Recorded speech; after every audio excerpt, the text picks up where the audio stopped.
Assalamu alaikum, my dear student. I am your physics tutor from platform of Park Garrison College Nankana Sahib. Dear student, I hope you are safe and sound by blessing of Allah Almighty. Dear student, previous lecture के अंदर हमने briefly discuss किया mechanical properties of solid. आज third lecture में हम discuss करेंगे stress strain curve.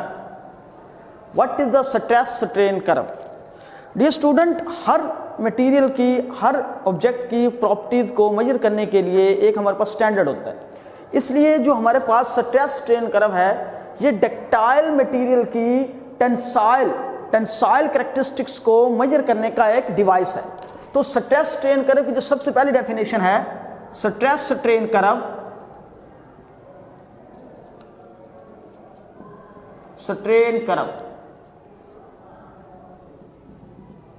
the device which used to measure tensile property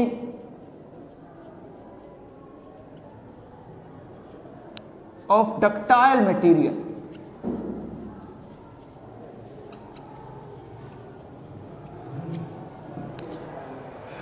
ductile material की tensile property को मेजर करने के लिए जो डिवाइस इस्तेमाल करते हैं उसे कहते हैं स्ट्रेस स्ट्रेन कर्व. ये स्ट्रेस स्ट्रेन कर्व हमें बताता है कि इस पॉइंट के ऊपर मटेरियल की कौन सी प्रॉपर्टी है. देखेंगे हमारे पास एक सपोज दैट एक स्प्रिंग है. जब हम उस पर स्ट्रेस लगाते हैं, स्ट्रेस लगाने से जितनी स्ट्रेस हम लगाते जाएंगे उतनी उसके अंदर लेंथ के अंदर क्या होता जाएगा, इजाफा होता जाएगा. हमने टेंसाइल की बात की है तो हम सिर्फ लेंथ को स्टडी करेंगे, बाकी किसी को स्टडी नहीं करेंगे.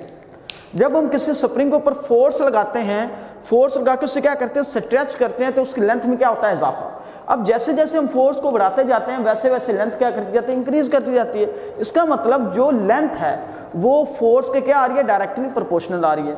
जब हम फोर्स को हटाते हैं तो हटाने के बाद बॉडी जो है या जो स्प्रिंग जो है वो दोबारा अपनी ओरिजिनल हालत में चला जाता है.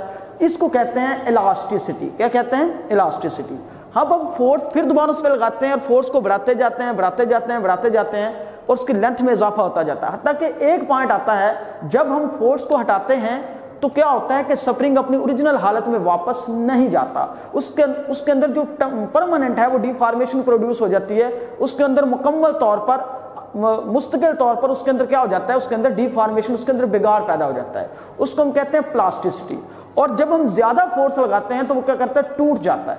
उसको कहते हैं फ्रैक्चर होना. तो डियर स्टूडेंट, यही प्रॉपर्टीज हम डिस्कस करेंगे. 4 प्रॉपर्टीज हैं. पहला, जब हम फोर्स लगाते हैं तो फोर्स और उसकी जो स्ट्रेन है, जो उसकी स्ट्रेन है, स्ट्रेस और स्ट्रेन के दरमियान प्रोपोर्शनल का रिलेशन होता है. फिर क्या होता है कि वो मैक्सिमम स्ट्रेस बर्दाश्त करते हैं. उसके बाद जब हम स्ट्रेस को हटाते हैं दोबारा अपनी ओरिजिनल हालत में चला जाता है. फिर क्या होता है कि हम इतनी स्ट्रेस लगा देते हैं कि जब हम स्ट्रेस को हटाते हैं तो ओरिजिनल हालत में नहीं जाता. चौथा पॉइंट आता है कि हम स्ट्रेस इतनी बढ़ा देते हैं कि वो टूट ही जाता है. तो सबसे पहला पॉइंट जो है वो proportional limit. Stress strain curve के बाद जो सबसे पहला है वो प्रोपोर्शनल लिमिट है. इस रीजन के अंदर हुक लॉ वैलिड होता है, हुक लॉ वैलिड. अब प्रोपोर्शनल लिमिट में क्या होता है कि जब हम किसी स्प्रिंग या वायर के ऊपर फोर्स लगाते हैं या स्ट्रेस लगाते हैं तो स्ट्रेस के लिहाज से उसकी लेंथ के अंदर क्या होती है, चेंज होती है. तो जैसे जैसे हम स्ट्रेस लगाते जाते हैं वैसे वैसे उसकी स्ट्रेन के अंदर क्या होती है, चेंज प्रोड्यूस होती जाती है. तो इससे फिर हमारे पास क्या है, प्रोपोर्शनल लिमिट की जो डेफिनेशन है, the maximum stress that a material can tolerate without losing straight line between stress and strain. तो सबसे पहले जो इसकी डेफिनेशन है प्रोपोर्शनल लिमिट की वो हमारे पास आई है कि वो maximum stress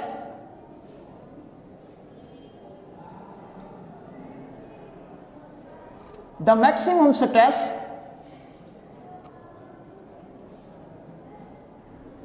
that material, the maximum stress which material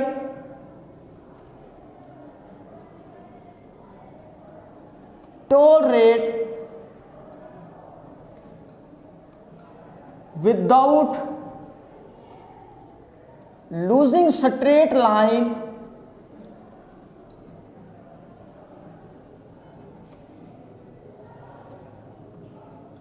between stress and strain.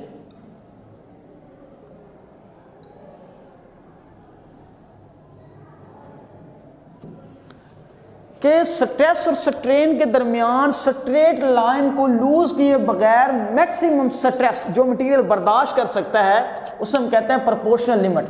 कि ये मैक्सिमम स्ट्रेस होती है जिसमें जितनी हम स्ट्रेस ज्यादा लगाते जाएंगे उतना ही स्ट्रेन ज्यादा प्रोड्यूस होता जाएगा। यानी कि वो मैक्सिमम स्ट्रेस जिसके अंदर मटेरियल जो है स्ट्रेस और स्ट्रेन के दरमियान स्ट्रेट लाइन को लूज नहीं करता, यानी जितनी आप स्ट्रेस लगाएंगे उतना ही स्ट्रेन पैदा होगा, और वो जो मैक्सिमम स्ट्रेस है उसको कहते हैं प्रोपोर्शनल लिमिट। तो maximum stress which material tolerate without losing straight line between stress and strain. तो ग्राफ में देखते हैं स्ट्रेस स्ट्रेन कर्व, इसमें स्ट्रेन हमने अलोंग एक्स एक्सिस लिया है, स्ट्रेस हमने along Y axis. Y axis हम वो चीज लेते हैं जो डिपेंडेंट है, तो ये स्ट्रेस डिपेंड करती है किसके ऊपर, स्ट्रेन के ऊपर। स्ट्रेन के लिहाज से हमने स्ट्रेस को नाम देना। तो ये देखें हम स्ट्रेन को बढ़ा रहे हैं, स्ट्रेन के बढ़ाने से स्ट्रेस क्या कर रही है, बढ़ रही है। स्ट्रेन को बढ़ा रहे हैं, स्ट्रेस को बढ़ाने से स्ट्रेन क्या कर रही है, बढ़ रही है। फिर स्ट्रेस को बढ़ा रहे हैं, स्ट्रेस के बढ़ाने से स्ट्रेन क्या कर रही है, बढ़ रही है। इसका मतलब है जैसे जैसे हम स्ट्रेस को बढ़ाते जा रहे हैं वैसे वैसे स्ट्रेन भी बढ़ती जा रही है, हत्ता कि जब पॉइंट ए पर आते हैं तो ए से आगे जाए तो आगे कर्व जो है वो आगे जो ये ग्राफ है थोड़ा सा कर्व हो जाता है। तो ओ से ए तक ये जो कर्व है, ये जो ग्राफ है ये स्ट्रेट रहता है। तो ओ से ए तक ए पॉइंट जो है ये प्रोपोर्शनल लिमिट है, इसको कहते हैं सिग्मा पी, प्रोपोर्शनल लिमिट। ओ से ए तक जो हमारे पास रीजन है ये प्रोपोर्शनल लिमिट का रीजन है, इसे कहते हैं प्रोपोर्शनल लिमिट रीजन। ओ ए प्रोपोर्शनल लिमिट रीजन, ओ एक प्रोपोर्शनल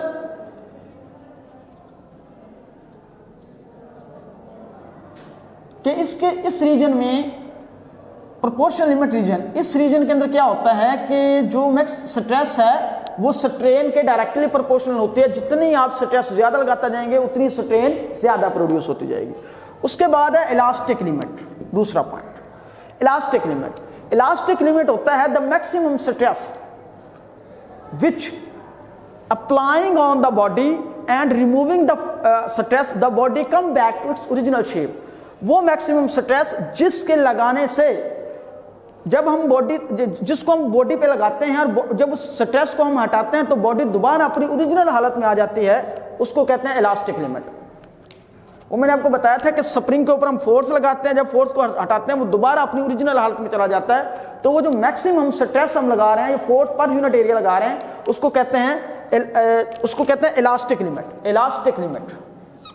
दूसरा इसका पॉइंट है elastic limit. The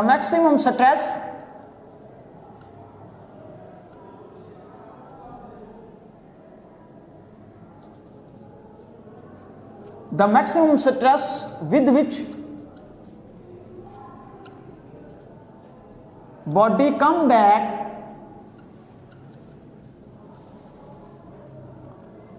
to its original shape, the maximum stress with which body come back to its original shape after removing force, after removing stress।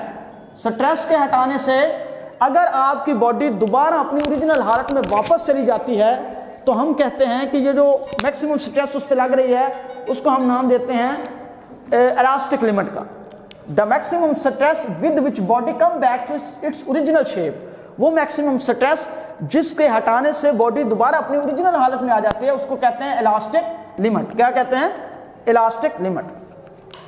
और graph के अंदर elastic limit कहां तक है, बी पॉइंट।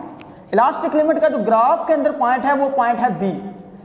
पॉइंट बी पर maximum stress लगती है, जब उस स्ट्रेस को हम हटाते हैं बॉडी दोबारा अपनी ओरिजिनल हालत में वापस आ जाती है, उस स्ट्रेस को हम नाम देते हैं इलास्टिक लिमिट का। अब ओ से बी तक जो सारे का सारा रीजन है उसको हम नाम देते हैं इलास्टिक रीजन। क्या नाम देते हैं, इलास्टिक रीजन। ओ से बी तक, O B is elastic region. इसके अंदर किसी भी पॉइंट पर आप फोर्स लगाएंगे तो जब फोर्स हटाएंगे तो फोर्स के हटाने के बाद बॉडी दोबारा अपनी ओरिजिनल हालत में वापस आ जाएगी। उसके बाद तीसरे पॉइंट पे इलास्टिक डिफॉर्मेशन, तीसरा पॉइंट। ये दूसरा पॉइंट है, ये हमारे पास पहला है, तीसरा है इलास्टिक डिफॉर्मेशन। इलास्टिक डिफॉर्मेशन क्या है जी?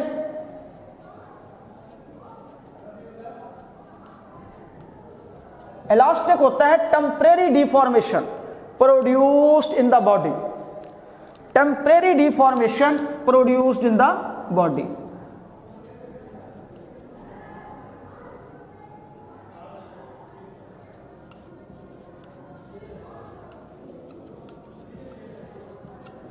प्रोड्यूस्ड इन द बॉडी के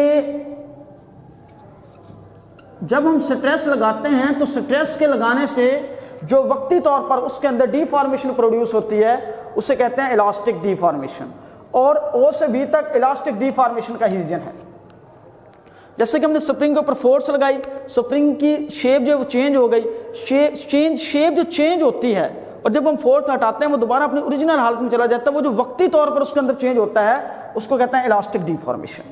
उसके बाद ये रीजन होता है ओ से बी तक, जितना भी रीजन है ये सारे के सारा इलास्टिक डिफॉर्मेशन का रीजन है, और ओ से बी तक जो रीजन है वो है इलास्टिक रीजन, और ओ से ए तक जो रीजन है वो है प्रोपोर्शनल रीजन, ये प्रोपोर्शनल लिमिट का रीजन। ठीक है, उसके बाद हम बात करते हैं यील्ड पॉइंट। यील्ड पॉइंट ऐसा पॉइंट होता है स्ट्रेस स्ट्रेन कर्व के ऊपर, ऐसा पॉइंट होता है कि अगर हम उससे आगे जाएं तो बॉडी के अंदर परमानेंट डिफॉर्मेशन प्रोड्यूस हो जाती है। ये बी यील्ड पॉइंट हमारे पास ऐसा पॉइंट होता है,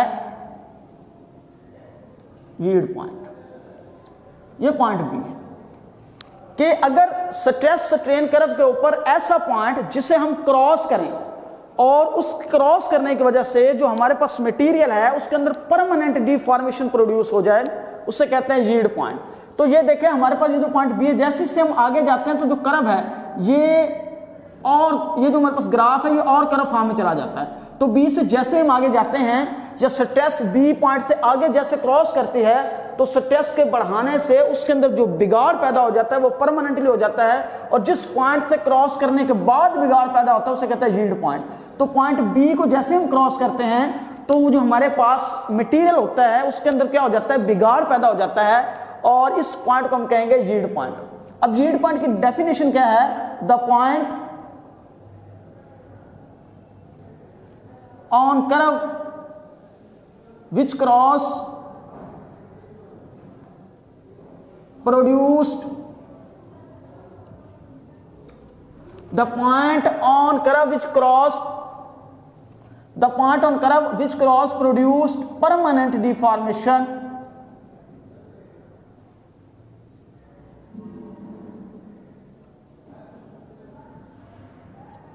on material।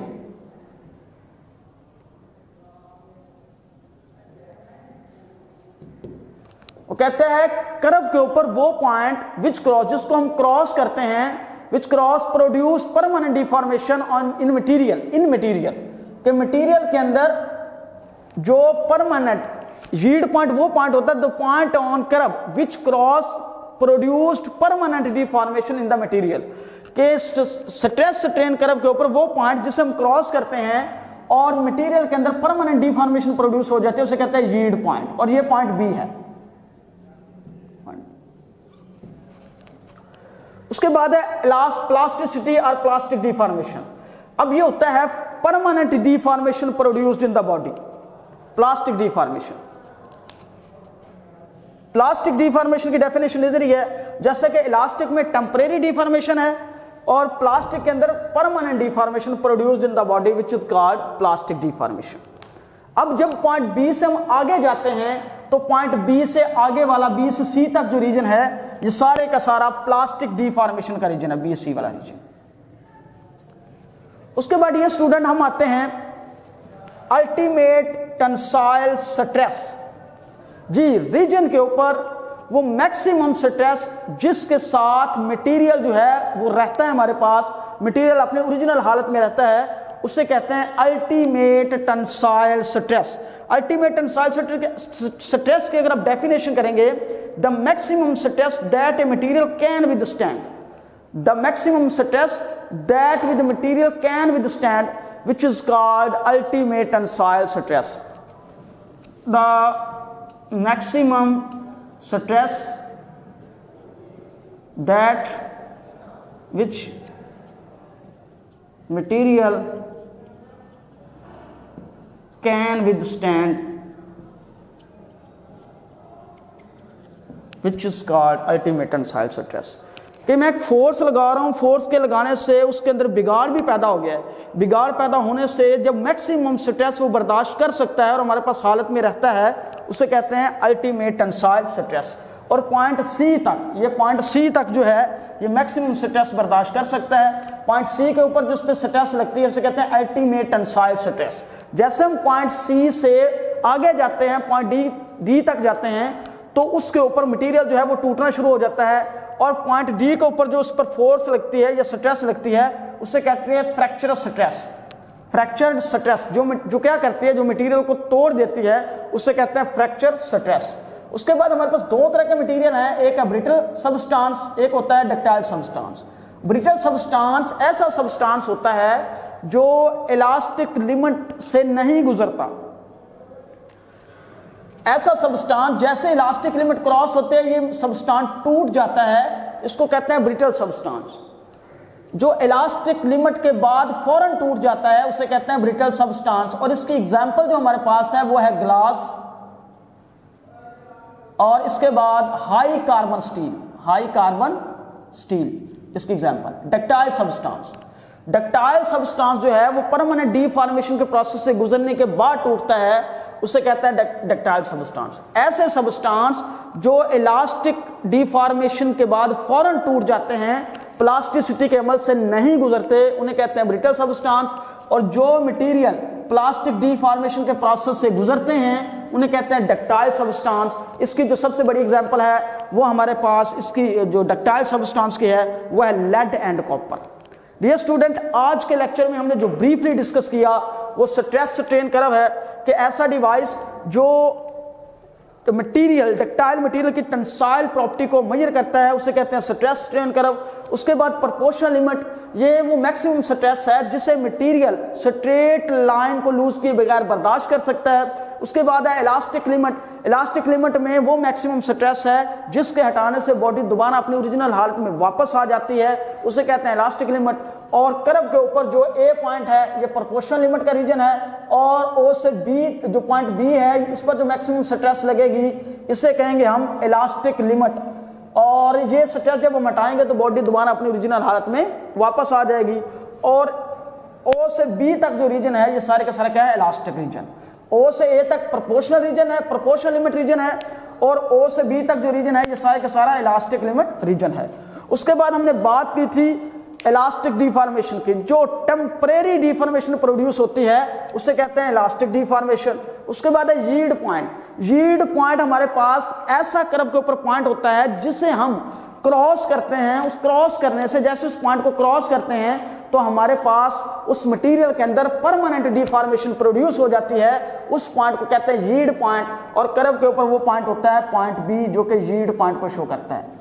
उसके बाद हमने बात की थी प्लास्टिक डिफॉर्मेशन की। परमानेंट डिफॉर्मेशन जो प्रोड्यूस हो जाते हैं उसको कहते हैं प्लास्टिक डिफॉर्मेशन, और कर्व के ऊपर ये जो पॉइंट है बी से सी तक है। उसके बाद हमने बात की थी अल्टीमेट टेंसाइल स्ट्रेस।